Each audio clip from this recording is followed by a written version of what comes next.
China melayangkan protes keras terhadap Amerika Serikat yang berencana mengambil hingga 50 juta barel minyak dari Venezuela. Pemerintah China menegaskan bahwa Venezuela adalah negara berdaulat yang memiliki hak penuh atas seluruh sumber daya alam dan aktivitas ekonominya. Protes itu disampaikan juru bicara Kementerian Luar Negeri China Mao Ning dalam konferensi pers di Beijing Rabu 7 Januari 2026.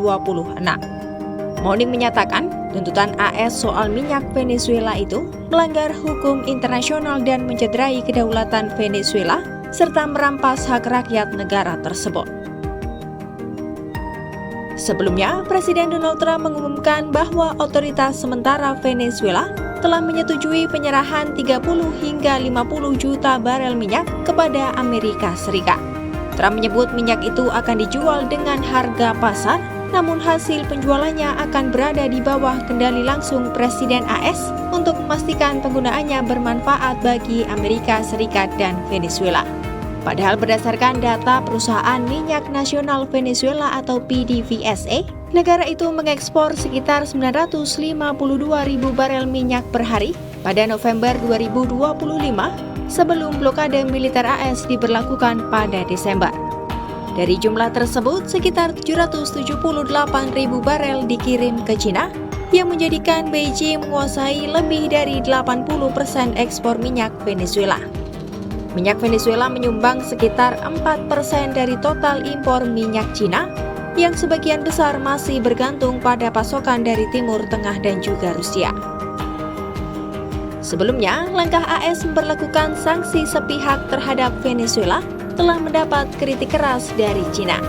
Menurut Beijing, tindakan AS itu telah mengganggu tatanan ekonomi dan sosial Venezuela, sekaligus mengancam stabilitas rantai pasokan serta industri global. Mao Ning menegaskan, kerjasama energi antara China dan Venezuela adalah hubungan sah antara dua negara berdaulat yang dilindungi hukum internasional. 美国长期对委内瑞拉的石油业实施非法的单边制裁，近日还悍然对委内瑞拉使用武力，严重冲击了委内瑞拉的经济社会秩序，也威胁了全球产供链的稳定。中方已经对此进行了强烈谴责。那么，我想强调的是，中国和委内瑞拉的合作是主权国家之间的合作，是受到国际法和两国法律保护的。 Di lain sisi, Trump menyatakan telah memerintahkan Menteri Energi AS Chris Wright untuk segera mengeksekusi rencana pengambilan minyak tersebut. Minyak Venezuela disebut akan diangkut menggunakan kapal penyimpanan dan dikirim langsung ke pelabuhan-pelabuhan di Amerika Serikat.